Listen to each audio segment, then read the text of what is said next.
এটি পানসির একটু ইতিহাসটা আমরা শুনবো।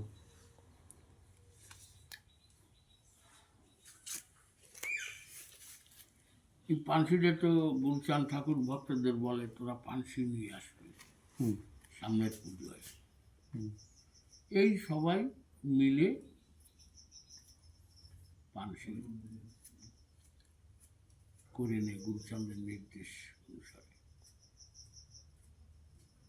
এই পানসি, এটা কার পানসি? গোপাল বললেন যে এটা বাবা আপনার। আমার যদি যাই তাহলে আমি একটু উঠে করছি পানসিটি উঠলো। এই পানসিটি উনি ঘুরে বেড়াইছেন। এই পানসিটি গুরুচাঁদ লক্ষ্মীখালি আছে। এর সঙ্গে গোপালও আর কেউ ছিল? আসছিল বড় বড় গাছও গাছিল, সব অশ্বিনী বসে গেছিল। আচ্ছা, আসে ঘুরে বেড়াইছে সব ঢাকায় দক্ষিণ। এই সবই তো জমি আপনাদের? বল ঠাকুর গোপাল সাধু, গোপাল সাধু শেষে কিচ্ছু দেয়নি, ও দিয়ে দিছে। একটা কথা বোঝেন, আমি তো আর গোপাল সাধুকে দেখিনি। আমি যখন মনে 4-5 পড়ি, সেই দিনকে এক সময় আমার বাবা আমাকে বলতেছে, গাছন নাকি এই বাড়ি বিনি কাজে এক গাল ভাত খাবি নি, বিনা পরিশ্রমে এক গাল ভাত খাবি নি, তুই কিন্তু দেনা হয়ে যাবে। এখন আমার বাড়ি করছে, আমার বাড়ি আমি ভাত খাতে পারবো না, কাজ করে খেতে আমি দেনাবো কার থেকে?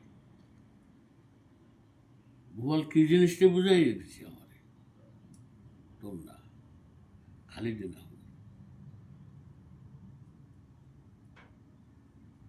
সব বলছেন। এটা আপনার বাবা আপনাকে শিক্ষা দিয়ে গেছে, আপনি সেটা আজও মেনে চলছেন?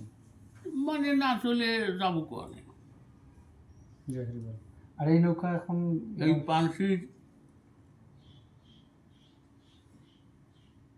সেই পানসি দেশ স্বাধীনই পড়ে আমার কাকা নাম কি?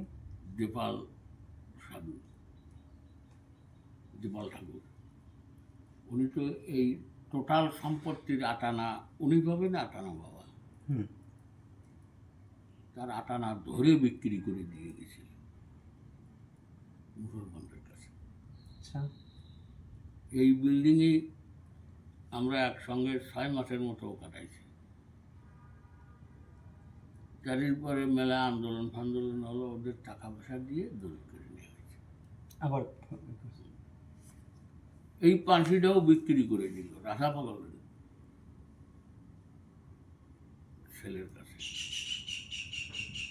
আমার কাকা। এই ধাম উদ্ধারের পরে আমি একটু সাহসপুর গেলাম, ওই জায়গায় বসে ভক্তরাই প্রস্তাব উঠলো যে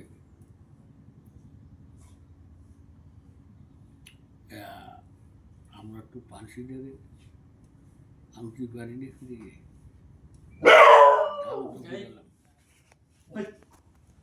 তখন ভক্তরা বললো যে পানসিটাকে ফিরিয়ে আনতে পারি না। পানসি আসে কোন জায়গায়? রাধা পাগলের বাড়ি। সেই জায়গায় গেলাম। কার বাড়ি? রাধা পাগল। ওই জায়গায় আমি বললাম কি পানসি আসে কোন জায়গায়? এই পানসির বিষয়ে সবাই মিলিয়ে বসতেছি, বলছি, কথা বলতেছি।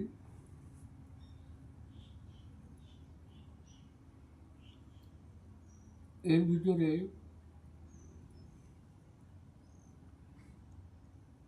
এক ভদ্রলোক আছে, হোল্ডিং নেই বাড়ি, আমি ইন্ডিয়া যাই।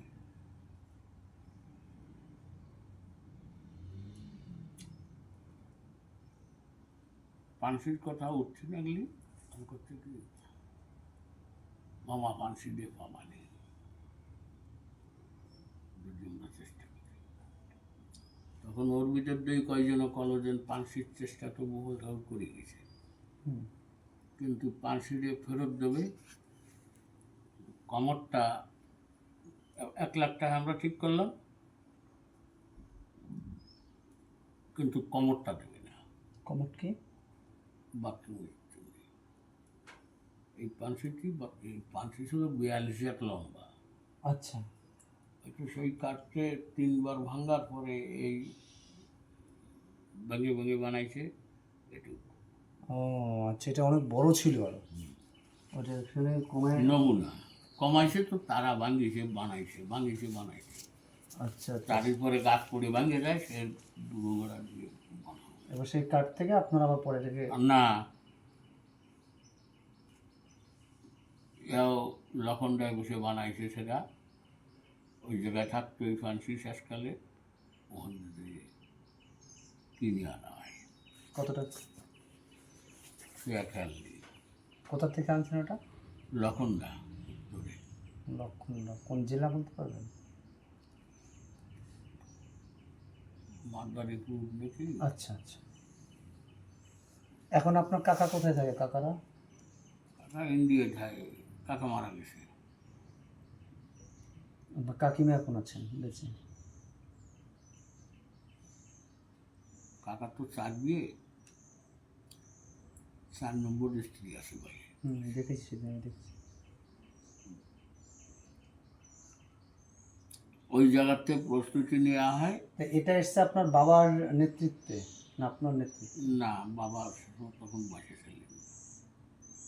তারপর আপনি এটা? হ্যাঁ। তারপরে দামোদরের পরে গেলাম, ওই জায়গায় বসে এই উদ্যোগ নিয়ে আয়, মাঝখানে বসে এই বিশাল ইতিহাস।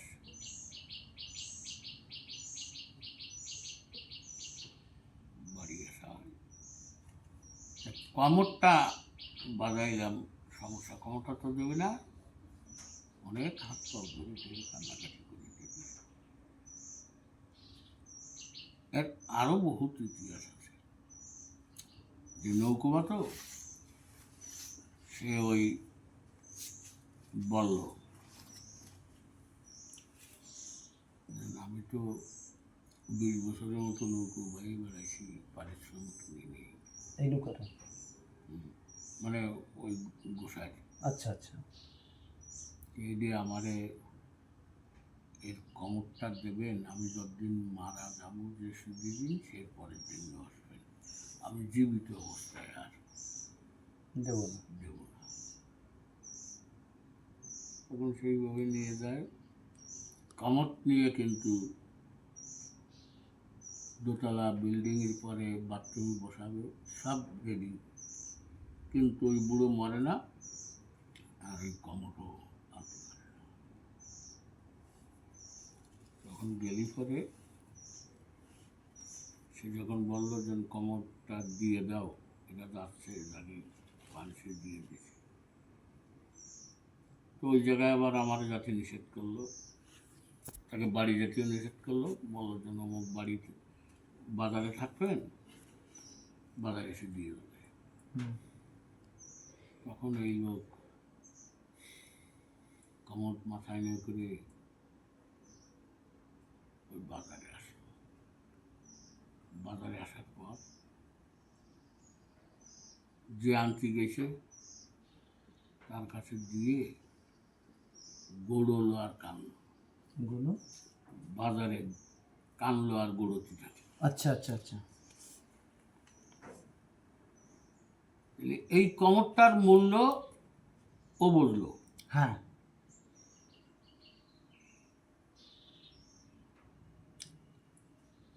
রাধা ভগলের ছেলেও বললো না, আমার কাকা দেবাসাদিও বললো না। সে তো নৌকার মধ্যে তো কিছুই বুঝলো না, বুঝলে কি আর অর্ধেকটা স্মৃতি যেটা আপনার বাবা আপনাকে শিক্ষা দিল ছোটোবেলায়, যে এই বাড়িতে খেতে হলে একটা কাজ করবি, কাজ করে খাবি, এই জায়গাটা তো সেখানে তো প্রশ্ন থেকে যায়। এখন সে কোমরটা কোথায় আছে এটা দেখানো যাবে? ওইটা আমরা দেখব। জয় হরি বল। আজকে আমরা অনেকক্ষণ এখানে আসছি। এই যে প্রত্যেকটা জিনিসের যে মূল্য আছে, আমার বাবা, আমরা এই জায়গায় থাকতাম, বাবা ভিন্ন হয়েছে, গোপাল সাথে থাকতেই বাবা এই ঘরে থাকত।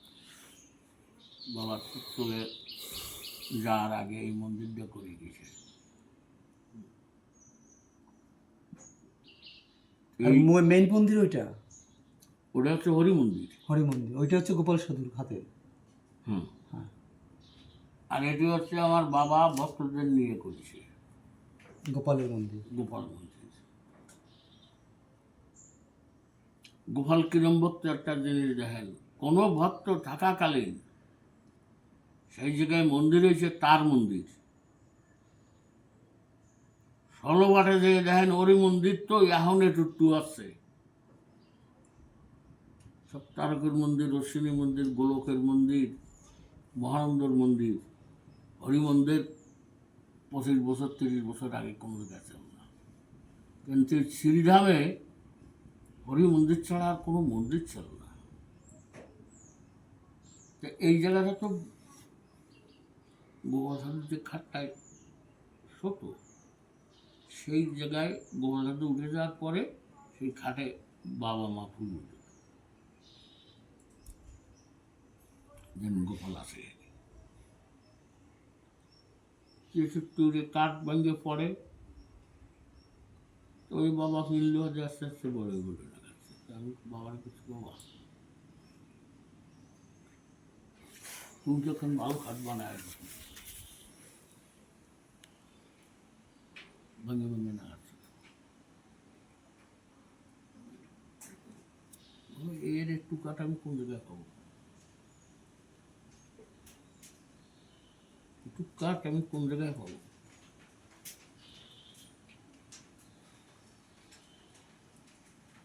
বিষয় আছে, খালি করি না। আমরা অনেক ইতিহাস শুনলাম, এবার একটু সেই কোমরটা দেখব। এসে ভালো লেগেছে এবং গোসাইয়ের যে কথা শুনলাম তার মধ্যে শিক্ষার বীজ তার বাবা তার ভিতরে ঢুকিয়ে রেখে গেছেন, যে এই বাড়িতে থাকবি, অন্ততপক্ষে একটু কাজ না করে খাবি না। তো এই যে শিক্ষা, এই কথা তিনি মনে রেখেছেন এবং মেনে চলছেন, তার মানে আমরা বুঝতেই পারছি তার আদর্শ। জয় হরিচাঁদ, জয় গুরুচাঁদ। আমরা একটু কোমরটা দেখবো বাবা, দেখে আমরা বেরিয়ে যাব। এই সেই কোমর যেখানে গুরুচাঁদের পানসিতে বসানো ছিল, এটা তাই তো? হ্যাঁ, এটা বসানো ছিল, সেটা এখন মন্দির করে এখানে রেখে দিয়েছেন। অনুষ্ঠানের সময় যে নিয়ে, অনুষ্ঠানের সময় এখানে যাওয়া, তাই তো? হ্যাঁ, ওই পাশে একটা আছে।